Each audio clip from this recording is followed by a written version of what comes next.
Hi guys, and welcome to another video. In today's video I'm gonna show you 3 pawn endings and you can test your knowledge and try yourself if you can solve them. If you wanna really do it like this, pause the video and in the first position it's white to move. And the question is, how does the game end with perfect play?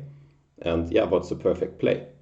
So we will continue with the solution and first thing I would think about in this position if I was white is, who is actually playing for win? Am I the one or is black the one? Okay, so I would first try, okay, I go here, he is going here, I'm going here, he's going here, I'm going here, I'm going here, I'm going here. Okay, I'm the one who wins the pawn. That's probably the case all the time, no matter how I walk. So I'm playing for win. There is no risk losing it. Also, you can figure this out. If black ever takes here, white should make it back to his own corner in time. But okay, that's not the question. We will win the pawn first, but are there any stronger defenses? So I would think about it. I go here, he goes there, I go there, he goes there, I go there, he goes there, I go there. So which chances do we already know defending against the H pawn? Either we make it to the corner, or if you have seen some pawn endings already, it's also possible just to not let out the white king from the rim. So the c7 square might be very crucial for the black king. So maybe black can get there with some better king walk. Let's see. I go here, he's going here, I go here, he's going there, and finally we see black will make the draw because he's coming to the c7 square. So even though we had this winning idea with white, black could hold, but maybe also white can do better. And once we anticipate that black wants to run to c7 as quickly as possible and he kind of wants to move around from the right side, we might have an idea that we might block him. And this situation is called the body check. We don't allow the black king coming further, so we block him for this one moment, and this makes the key difference because he's not in time coming around. He would love to go here and then here, here, and come here, but at the moment he cannot follow in the right direction. For example, king d3, it's not going up, it's just going to the side, and this is just too slow. If we try this, black just is not in time and white makes it to b8 and the pawn is running. So the correct answer to this one is white is winning, but white needs to be accurate. White needs to run this way and to body check the black king, preventing the opponent's idea. So one very important fact you need to understand about the geometry of the chessboard is also that running on the diagonal way is just as fast as going there straight, both needing 4 moves. So we can choose this way because it's same fast and we are preventing the black king from joining. So that's it for the first one. We will continue with the second one. And this is a situation where it's black to move. Again, the question to you is, how does the game end with perfect play and how should we play? So we will continue with the solution, and basically this situation is, I think, something where you can apply the method of comparison quite well. Also the method of elimination, because there are not so many moves which black can consider. Basically there are just 2 moves, king a7 or king c7, because giving up the pawn is leading to a pawn ending with 2 pawns down, which is of course lost. So is there any difference with those 2 moves? And yes, there is a difference. As soon as you see that king a7 runs into a5, you will figure out that this is just a lost, very basic pawn ending because white has the opposition. And now, since black needs to move, white will make a way forward with his king, either to b6 or to d6. King d7, king b6. And this is some quite basic stuff you should know. If the king is in front of the pawn and white is having the opposition, then it's a winning position. If you don't know this, just set it up on a board and try to think about it for like 10 minutes and you won't forget it again. So the first key difference we see, if king c7, c5, it's not the same because white is left with a pawn on the rim, and this is not winning because black manages to reach the corner. So king c7, there is not the same problem, so we can exclude king a7 because there is an issue.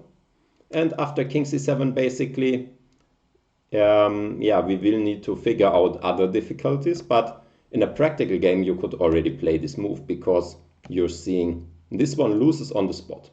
After a5 there is just no chance. It's basic and it's lost. So in a game you wouldn't need to calculate further playing king c7.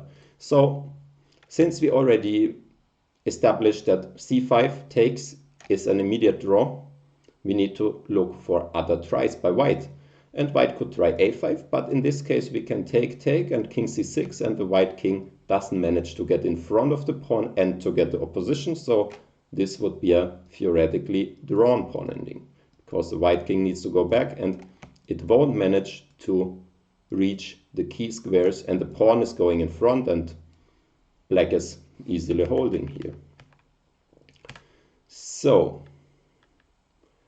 what else could white try? We see maybe, he might come in here with his king. And again, we don't have much choice, so variations are quite straightforward. We need to protect our pawn. And now he might run into our camp even deeper.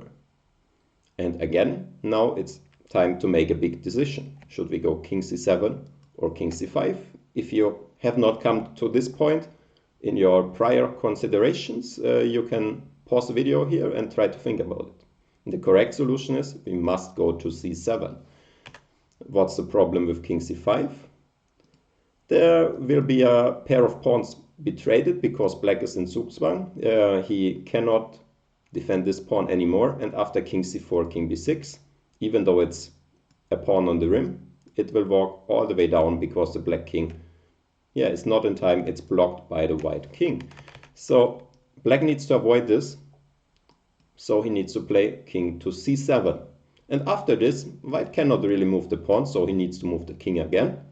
Going to a6 just leads to a repetition, and going to a8 forces us to make a decision again, but maybe by now you already realized that if we run forward, he would force us into the same we looked before, and there black is just lost. So that's why by elimination of the king c6 move, we come up with king to c8, and white can basically not try anything else, and the game is just a draw. So correct answer for this one is the game is a draw, even though black is a pawn down, because white can just not make any meaningful progress, and black can hold the position together. Also, one big factor is that this is a corner, not corner, but pawn on the rim, because otherwise going to the right wouldn't work. If we would switch it by one file to the left, then also after king to here, this would work. But in this case, it's a pawn on the rim, and that's just enough. But spontaneously, I was thinking about how does it actually work if the white king tries to come around, because it's another try. And I have never thought about this before, but maybe we can figure it out together how black would make the draw after king to c7 and king to b4. My first intuition would be to go kind of forward. Again, the pawn pushes, they don't lead to anything. And if the white king goes here, I might go here with opposition. If he goes there, I would probably just go back.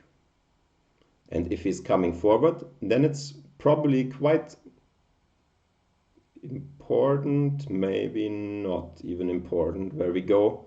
Probably I would just go here because king b5, which seems like the only way forward. We are at the beginning of the exercise and we know that king c7 is the move. And if he tries to run around, let's say king to c3, I would again go here, and if he goes here, probably there is no progress because we are just too fast. Yeah, we attack his pawns and he is coming in, but we always keep a look at his pawn, so he will never be able to attack our pawn without losing his own one. So yeah, that's a try which is not that critical, but anyway, for the sake of being complete, we also check this one. Okay, let's go with the third position, which is this one here. It's white to move, and the question is again, how does the game end with perfect play? And we continue straight with the solution.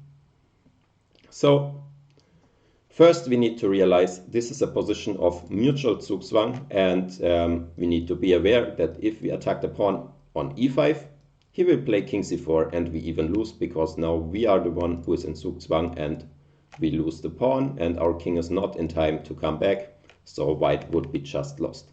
But there is a trick you should know, which is white can try something with king e6, forcing black to defend the pawn, and if he defends it this way, then we will be the one coming last and black will be in Zugzwang and he will lose the d5 pawn and the game because his king won't return. However, if you thought that's a solution and white is winning, that is not true because black has a stronger defense, which is king c6. After king c6, black is defending the pawn, but not for long. But the important thing is the king is coming back, and even though white can win the d5 pawn after king e5 because it's Zugzwang again, black needs to move the king away, but there is no chance to keep the pawn defended. Black can still make the draw. If you're not yet familiar with this, you can think about it on your own and pause the video, and we continue with the solution. It's king c7. The idea is that after king d5, black has king d7, putting the white king into opposition, and the white king won't make it forward to the key squares.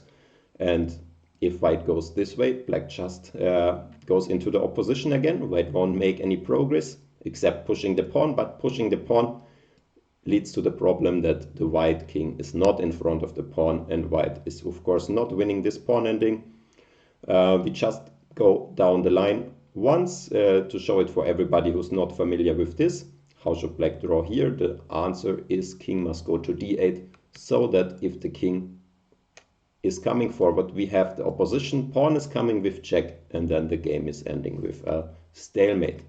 So that's it. Correct solution is this ends in a draw with perfect play. Hope you learned something from the 3 examples. Also write in the comments if you found them tough or too easy, so that I can adjust the level of exercises next time and it will be more suitable for you. Thanks for watching. If you're new to the channel, please like and subscribe, and hope to see you next time. Goodbye.